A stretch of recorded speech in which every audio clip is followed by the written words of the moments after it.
Alright, y'all, time for me to admit something. I know you all see me as a wholesome TVY7 personality who can do no wrong, and I expect to see that on my tombstone, but I've got a secret. There are things you don't know about me that might skew your view forever. Right here, right now, I'm going to come out to you as a droid hater. I've always been a droid hater. Do I like robots? Yes. Do I like androids? Also yes. Do I like a dumb little tin can that just makes beeps and boops and then everyone laughs like it told a joke? No. There are so many moments in Star Wars movies where the punchline of an entire scene is that a little Pringles can or a soccer ball on wheels made a couple of noises. That isn't comedy. That's nothing. We might as well just pan back out to quiet, empty space and have the movie end. What is the point of writing at all if you're not writing anything? Am I blowing this out of proportion? No. If you can spend $447 million on one movie, you can spend at least part of that on screenwriters. Now, I'm not old enough yet to hold office in the United States, but I hope you'll join me in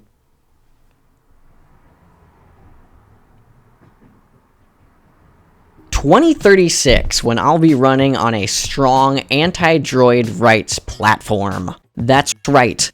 I'm gonna go all in on ADR, baby. Check me out! Yeah! Anyway, before this joke gets away from me, I think it's important to note that I don't hate the existence of droids in general. I just don't love it when lazy people use them to replace good writing. I love when droids are actually helpful, which they often are in every Star Wars media other than the main 9 movies. How do I navigate this massive galaxy?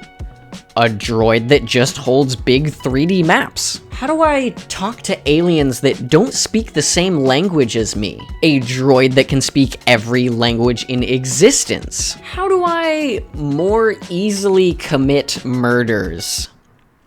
A droid that makes people more susceptible to bullet wounds, of course. Which brings us to today's hunter, who actually has a droid that makes people bleed more. Sort of. Hey everyone, my name is Winton, and today we're going to talk about Star Wars Hunter's third and as of Season 3 final support hunter. That's right, it's the Mon Calamar prodigy, Sprocket. Our boy here is some sort of fish lobster person. Best known for being a big ol' meme from episode 6. It's a trap! These squiddy boys are called the Mon Calamari, which is what I usually order as an appetizer when I go to a seafood place. Sprocket in particular stands out because he's an accomplished inventor, despite just being a child. How old is he? The game has no interest in telling you exact details, you just need to know that he's a precocious youth. Now, Sprocket's main aspect of precocity is his many droids and drones. In fact, every aspect of Sprocket's kit is droid-based, from his movement to his main attack to his ult. Our boy has a hover chair, 2 blaster remotes, a targeting droid, 2 defensive bots, a medical bot, and even an auto turret. That's a lot of fucking robots, y'all. I'm gonna go through all of them, don't worry. But we're gonna start with the simplest, and in my opinion, absolute weakest of his drones. Sprocket sits in a little thing he calls his command chair, which is a modified version of a repulsor lift chair. Basically, that just means that it floats. Can Sprocket walk? Definitely. But his little legs are so small that he's like one of those teacup dogs that gets carried everywhere because one normal step for us is like 10 steps for him. Let's not worry about it. Sprocket's chair has a cushy seat and a command panel and even a fold-out cup holder, but its main purpose is truly just to hold this child while he plays on his iPad. Looking at other support hunters, Zaina and Skora both have movement abilities that allow them to easily enter and exit a fight whenever they like. Sprocket has what I would call an uninspired knockoff, with his talent turbocharged. What is this talent? That's a great question because seriously, what is this? Sprocket gains a movement boost when put to critical health. That's a direct quote from the website. And yeah, I think one of his robots wrote that. If I were to translate this to Galactic Basic, I would include even just a smidgen of actual information. And you know something about that information? This shit straight up sucks. First of all, critical health means a 40% threshold, meaning Sprocket only gets to use this ability when he hits 80 HP or less. Second of all, the boost only lasts for 3 seconds. That's barely enough time to scratch your nose. It can't even be reactivated or extended while Sprocket is at low health. You have to heal back up above the 80 to use it again. Turbocharged is honestly one of the stupider abilities in this game, especially given the fact that the speed barely increases it over normal high chair movement. Now that that's out of the way, let's talk about what actually makes Sprocket good. We're gonna move on to droids number 2 and 3.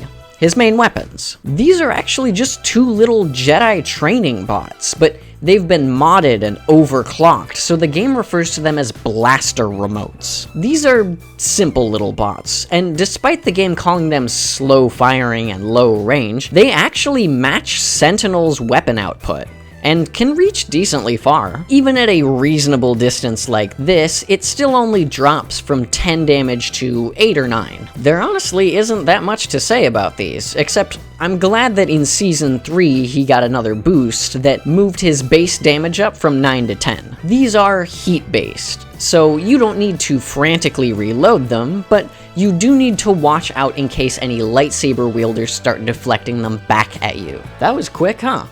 Let's go ahead and talk about drones 4 and 5 now. These little guys are called defense drones, and they're a neat way to give your allies a buff even from pretty far away. While they won't directly heal your friends, they will provide a nice little defense boost. It starts out at a 30% damage reduction for 4 seconds and works its way up to 35% damage reduction for 5 seconds. This is especially nice to throw onto some of your tanks to make them that much more indestructible. The second boost from these guys is the healing increase, which is unlocked after the first upgrade at 10%. At max level, this jumps up to 20%, which is just lovely. Throw this in the right spot and your teammate will be nigh unkillable. Now, the most fun part of this is that while Sprocket does intend to defend his allies, he is also aware of how soft and fragile he is. When you activate drone defense, you'll send one off to a friend and keep one for yourself. This way, you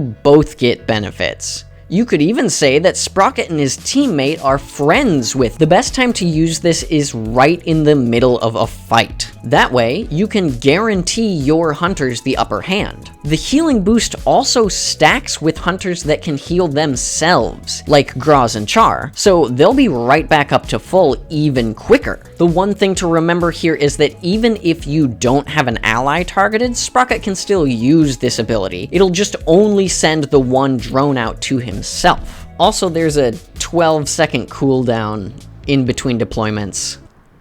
Oof. Good so far? Cool. Let's do droid number 6. Looks exactly like the defense drones, right? That's because it is. But this thing is apparently programmed to know who's your friend and who's not getting an invite to your birthday party. Send one of these out to follow your least favorite enemy hunter and it'll switch from the defensive blue to the classic evil computer color, bright red. This one is called a targeting drone, and yeah, that's what it does. Have you ever played a match with Sprocket on your team and noticed that you can see an enemy hunter through the walls no matter how far away they are? That's because they got tagged by one of these. The targeting drone reveals the target to your team, and you'd better pay attention to whoever's highlighted because they take extra damage as long as they are. This starts by hanging out for 4.5 seconds and works its way up to 5.5 seconds, and increases damage taken weakened by 25% at base level and 30% at max level. One of the nicer parts of this ability comes from the final level, where you unlock a boost that imposes a 20% slow on the targeted enemy. It's not immobilizing, but man does it help with stopping assaults and escapes alike. If an ally gets an elimination on one of the enemies that has this targeting drone on it, you'll get an assist, whether you actually did damage or not. Just like the defense drones, the targeting drones have a big ol' 12-second cooldown. Oh, and quick note, applying one of these to a char is not always the greatest idea, because that extra damage actually converts into extra healing when he uses his regen booster ability. Timing is everything. All right, we are on to the last ability now, though it certainly isn't the end of Sprocket's droids. I'm sure you're thinking, isn't this guy supposed to be a healer? All he does is send little flying doodads all over the map. Well, that is where our good friend the medical droid comes in. Skora heals people by shooting with darts, which means precision is important when you're using her. Zaina heals people by throwing a Bacta bomb at her feet, which means that you need to be nearby to gain the effects. Sprocket, on the other hand, he deploys what is basically a sprinkler filled with Bacta, and anyone who can catch some of the spray gets their HP back. Reminds me of being a kid in the summertime. Droid numero 7 here is Sprocket's main deal, and is truly the reason why he can be invaluable in any dynamic control match. It starts with a 5-meter radius, a 7.5 second duration, and can heal 40 HP per second. Math-wise, this means that you can heal a total of 300 HP per person per use. Decent, right? Well, you're gonna wanna max this little guy out right away, because at top level, that jumps up to 5.5 meters for 8 seconds with 50 HP restored per second. That's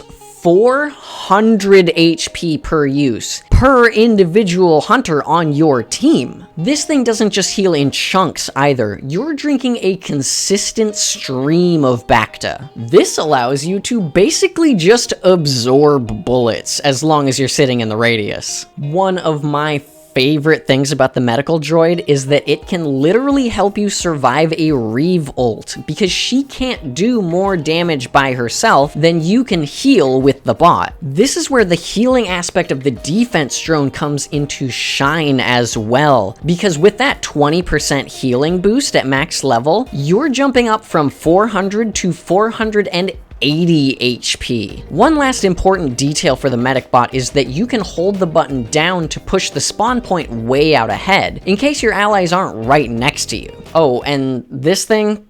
12-second cooldown, just like the other babies so far. Now, I gotta do a quick tangent, because there's something that I probably should have told you about a while ago, but this is my show, so I make the decisions. Specifically, the decision to not tell you things. Star Wars Hunters isn't super obvious about this, but the game actually contains 3 different types of health.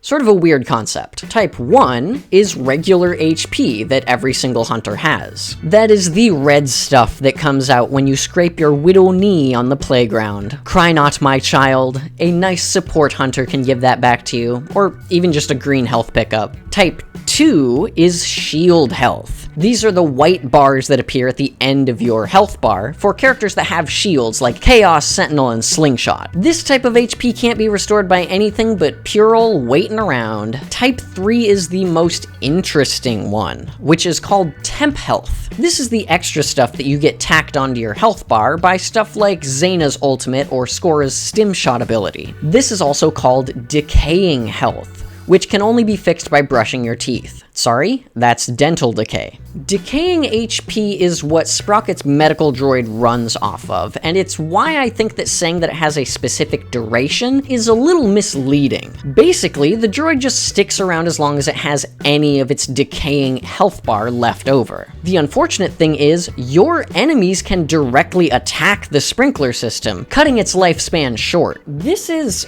by the way, the correct way to attack the Calamar-er, as you're pretty much just shooting into a sponge by attacking him while he's sitting in the radius of it. The increase in duration is actually technically an increase in HP, but the game doesn't really care if you know that. So, now that I've explained another piece of the game that Zynga just doesn't feel like telling you about, we can move on to Sprocket's ultimate. This thing is called the Ultra Turret. It's, well,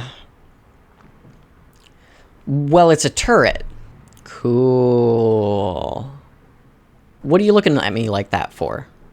Alright, fine, I'll explain the Ultra Turret. The turret, droid number 8, has a decaying health bar, just like the medical droid, so your opponents can put some damage into it to get it to shut down sooner. While it hangs out, it'll automatically fire at the nearest enemy, dealing 25 damage per shot. Over the course of those 10 seconds, if it gets to live its fruit fly-esque life that long, the turret fires about 30 shots, meaning it can cap out at 750 damage if it can land them all. Ready for some bad news? This thing is absolute ass at aiming. On its own, the turret could never even make it into Beskar. This is why you need to help it out a little bit, and pop that targeting drone onto someone nearby. Unless there's a wall in the way, the turret will not miss someone with the targeting drone on them. And at max level, that damage boost increases those 25-point shots to 33 each. That's a good way to kill someone.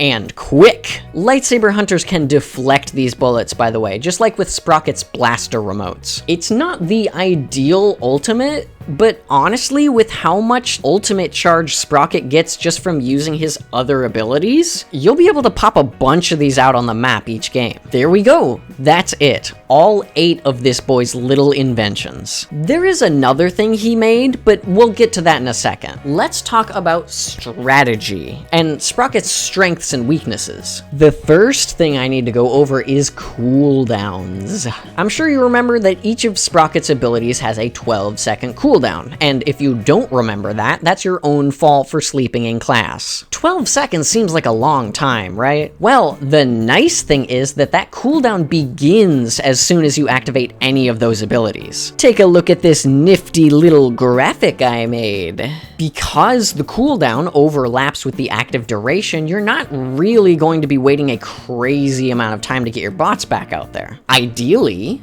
at maximum level, and assuming that your enemies don't damage your medical droid, you should only be without it for about 4 seconds at a time. The defense and tracking boys will take a little bit longer in between their uses, but that's fine because your main focus should be getting your Bacta Sprinkler back on board. Keep your eye down in the corner. Your team is going to be relying on you for those heals. Alright, now let's talk about game modes. Sprocket absolutely does best in dynamic control and single point control, and can suffer a little bit in some other modes. This is pretty much entirely because you can't move the medical droid around after you've spawned it. Star Wars Hunters, like a lot of hero shooters, has a pretty big emphasis on movement, which means that a completely stagnant point of healing is kind of useless in some situations. In dynamic and single point, Sprocket can cover a large amount of the point with the heal bot, and keep an eye on his allies and enemies alike so he can send his little flying gizmos out. He can do fine in regular power control, but he can only really control one point at a time, and needing to wait 12 seconds to get a new healing bot out makes it a little hard to take another point in the meantime. Interestingly, Sprocket can actually do very well in trophy chase. This is because the game still isn't really about chasing, but mostly about finding a place where you can hole up and keep your team active. Gathering around the heal bot like it's a warm Christmas fireplace is a great idea. Applying the targeting droid onto the enemy that's holding the TR-0 is also a great idea because that slow effect compounds with the slowing effect of the trophy, and the damage boost makes it easier to, shall we say, persuade them to drop it? You know, persuasion via violent murder. Squad Brawl is risky for the little blue boy because there's a lot of movement happening and he can't really keep his defenses up without a tank and the Bacta Sprinkler to keep himself going. This is also where one of Sprocket's main design flaws comes into play. Have you ever noticed that it's easier to deal critical damage to some hunters than it is to deal it to others? Well, The Squiddo here has one big problem in that regard, and scientists would refer to this condition as Jimmy Neutron Head. In simple terms, he is easy to shoot in the head because it's big as fuck. Forget tic-tac-toe, you could play Monopoly up on this 6-head. Sprocket is also just not great for Huttball because of all the previously listed reasons. I'm hoping that someday in the distant future, or maybe a long time ago, whenever they end up adding the escort mode, I want to be able to put the medic bot on top of the escortee. That's my win condition. If I can give one last piece of advice, and I can, I would say that you want to play with the full team at all times. And I'm not talking about the other 3 people on your team. I am talking about your personal basketball roster of droids. You'll always have your main 3, I mean, they're literally attached to you, but in an ideal scenario, you have 8 bots on the field. That is 1 chair, 2 remote blasters, 2 defense droids, 1 targeting drone,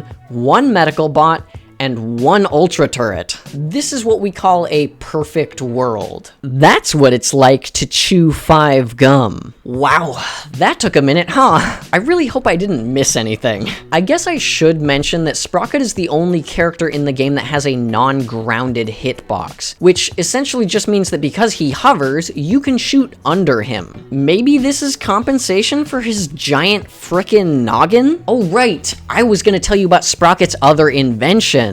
Most of you already know this, I'm sure, but Sprocket designed and built J3DI. Now, I'm sure you've watched my J3 video already, so you know my various ethical and moral complaints about this, and we can just skip that today. J3 was actually built to be a counter to Reeve, balancing the Force and all that. According to the book, Reeve had been there for about 3 weeks before J3 was activated, as Doc Drakus had likely asked Sprocket to start building him around the time they hired Reeve. J3 is described as extremely talkative and even boastful about his light side programming. Apparently, he tends to spout Jedi teachings ad nauseum, which is kind of like if you hung out with a Jehovah's Witness all the time, and also they had a laser sword. One nice thing is, everyone kind of just seems to treat him the way you treat a toddler who tells you that he's a dinosaur. Nobody needs to burst his bubble with the old "you are just a toy" talk,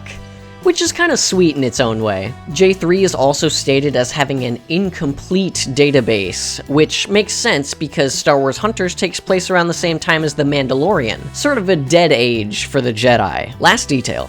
J3 thinks of Sprocket as his best friend, and the Squid Boy gets a real sense of fatherly pride seeing the droid win his matches. Adorable. Additionally, Sprocket is the one who programmed Boulder Bash, the holo arcade mode where you only play as Graz and only use the ultimate. In this video, you can see him making it, and yes, those are his weird little hands and not gloves. Will Sprocket ever make another holo arcade mode like this? I don't know, send him the fan mail and ask him. Wanna go even deeper? Sprocket is the one who designed and programmed the TR0 F33 bot, which the arena uses for trophy chase matches. I don't know which is funnier, that he programmed the droid to be whimsical and do a little dance, or that J3DI sees him as his dumb little brother. That is direct from the news update announcing Trophy Chase, by the way. J3 literally states that Trophy doesn't take his job seriously. Who knew Sprocket was behind so much of the arena? Makes sense though, he's always been a little fanboy. Thank you so much for watching this one. It took me a long time to put together because I haven't slept in